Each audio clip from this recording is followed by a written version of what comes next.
Alô, você, bom dia, um dia ótimo, um dia abençoado, maravilhoso, esplêndido para você e toda a sua família. Nós estamos lendo a Bíblia, o livro de Atos dos Apóstolos. Apóstolo no grego significa enviado. Então é o ato dos que foram enviados para testemunhar sobre Jesus, como eu e você que cremos e adoramos ao Senhor nos dias de hoje. Nós vamos ver agora uma conversão, uma pessoa que é de uma forma, persegue, mata aqueles que amam a Cristo, e ele vai ser transformado de perseguidor, ele vai passar a ser perseguido. Vamos orar?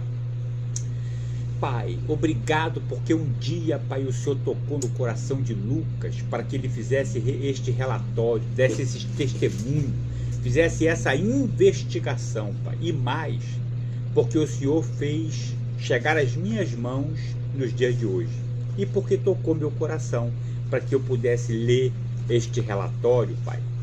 Dá-me e dá a todos aqueles que estiverem acompanhando e ouvir esse vídeo orientação, discernimento para tomar as atitudes corretas na sua vida e serem verdadeiramente transformados e convertidos aos pés do teu Filho Jesus, sem desviar nem para a direita nem para a esquerda, Pai, esperando pela fé a volta do teu Filho que acontecerá.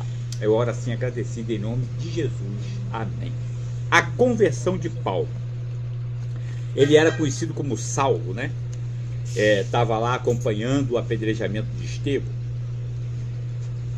Enquanto isso, Saulo ainda respirava ameaças de morte contra os discípulos do Senhor. Dirigindo-se ao sumo sacerdote, pediu-lhes cartas para as sinagogas de Damasco, de maneira que, caso encontrasse ali homens ou mulheres que pertencessem ao caminho, era como era chamado os discípulos, né? A igreja, a reunião, a assembleia, era o caminho. Pertencessem ao caminho, pudesse levá-los presos para Jerusalém.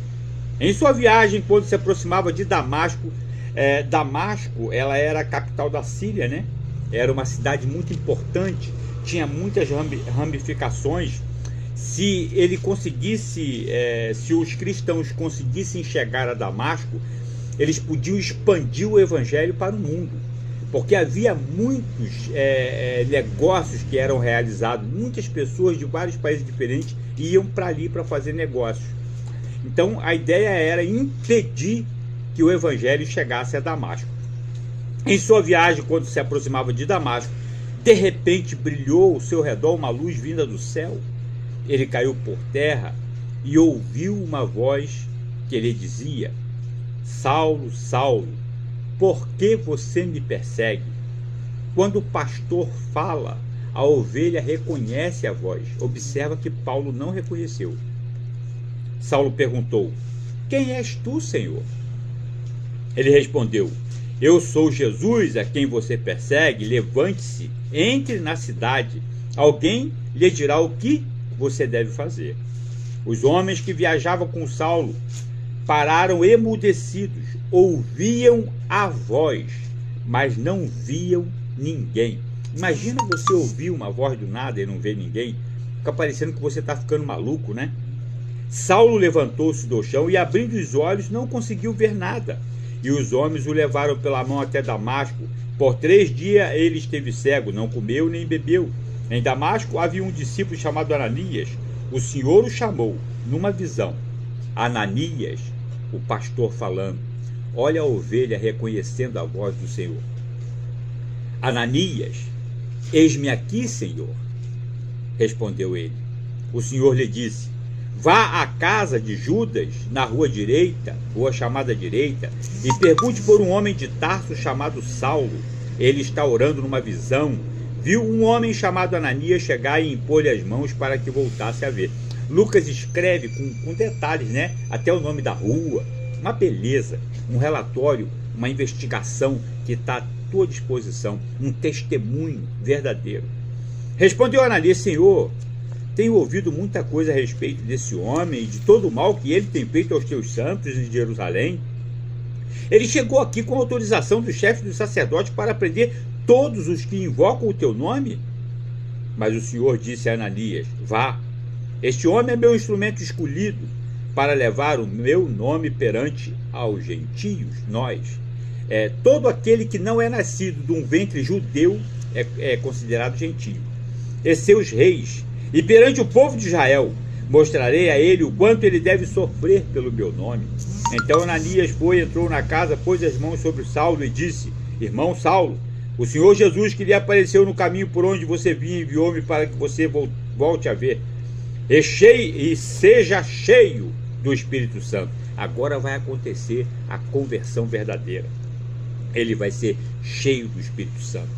Imediatamente algo como escamas caiu dos seus olhos, dos olhos de Saulo, e ele passou a ver novamente. Levantando-se, foi batizado, e depois de comer recuperou as forças. Saulo em Damasco e em Jerusalém. Saulo passou vários dias com os discípulos em Damasco. Logo começou a pregar nas sinagogas. Imagina um homem que vai com uma carta para prender todo mundo que seguisse a Jesus, e agora ele está pregando na sinagoga. É só Deus para fazer algo assim, né? Todos os que o ouviam ficavam perplexos e perguntavam: não é ele o homem que procurava destruir em Jerusalém aqueles que invocassem esse nome? E não veio para cá justamente para levá-los presos aos chefes dos sacerdotes? Todavia, Saulo se fortalecia cada vez mais e confundia os judeus que viviam em Damasco, demonstrando que Jesus é o Cristo. Decorrido muitos dias, os judeus decidiram de comum acordo matá-lo. Mas Saulo ficou sabendo do plano deles. Dia e noite eles vigiavam as portas da cidade a fim de matá-lo. Mas os seus discípulos o levaram de noite e o fizeram descer num cesto através de uma abertura na muralha. Quando chegou a Jerusalém, tentou reunir-se aos discípulos, mas todos estavam com medo dele, não acreditando que fosse realmente um discípulo. Então, Barnabé, que significa o encorajador, José, judeu de Chipre, o levou aos apóstolos e lhes contou como no caminho Saulo vira o Senhor, que ele parara, como em Damasco ele havia pregado corajosamente em nome de Jesus.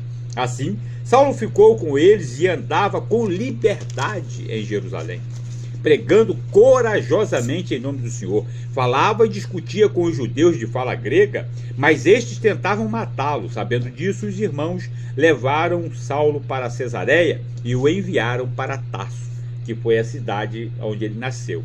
Interessante, né? Porque Saulo foi criado aos pés de Gamaliel, um mestre da lei, o mesmo que falou para não perseguirem aqueles homens, porque estariam lutando contra Deus. A igreja passava por um período de paz em toda a Judéia, Galiléia e Samaria. Ela se edificava e, encorajada pelo Espírito Santo, crescia em número, vivendo no temor de Deus. Paulo agora vai dar uma guinada. Lucas agora vai dar uma guinada e vai começar a falar de Pedro. Olha que interessante, no mesmo capítulo. Enéas e Dorcas foram 2 milagres que Deus fez através de Pedro. Viajando por toda parte, Pedro foi visitar os santos que viviam em Lida. Ali encontrou um paralítico chamado Enéas, que estava acamado fazia 8 anos. Disse-lhe Pedro: Enéas, Jesus Cristo veio curá-lo. Levante-se e arrume a sua cama. Ele se levantou imediatamente. Todos os que viviam em Lida e Sorona ouviram e se converteram ao Senhor. Em Jope havia uma discípula chamada Tabita, que em grego é Dorcas, que se dedicava a praticar boas obras e dar esmolas. Naqueles dias ela ficou doente e morreu. E seu corpo foi levado e colocado num quarto do andar superior. Lida ficava perto de Jope. E quando os discípulos ouviram falar que Pedro estava em Lida, mandaram-lhe 2 homens dizer-lhe: não se demore em vir até nós. Pedro foi com eles e quando chegou foi levado para o quarto do andar superior. Todas as viúvas o rodearam, chorando e mostrando-lhe os vestidos e outras roupas que Dorcas tinha feito quando ainda estava com elas. Pedro mandou que todos saíssem do quarto, depois ajoelhou-se e orou. Voltando-se para a mulher morta, disse: Tabita, levante-se. Ela abriu os olhos e, vendo Pedro, sentou-se, tomando-a pela mão, ajudou-a a pôr-se em pé.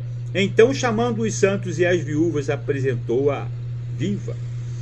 Este fato se tornou conhecido em toda a cidade de Jope e muitos creram no Senhor. Pedro ficou em Jope durante algum tempo com um curtidor de couro chamado Simão. Que o Senhor nos abençoe. Até os dias de hoje, o Espírito Santo está agindo e atuando entre nós. Haverá um momento em que o Espírito Santo será retirado da terra. A Bíblia fala claramente sobre isso. E a porta vai se fechar. Caríssimo, se você sente no teu coração o desejo de entregar a sua vida a Jesus e se converter, não se prenda por causa de amigos, de familiares. Não se prenda porque você vai ficar preocupado com o que as pessoas vão pensar sobre você ou vão achar de você. É uma oportunidade para você ir morar no céu. Que o Senhor nos abençoe e proteja. Em nome de Jesus. Amém.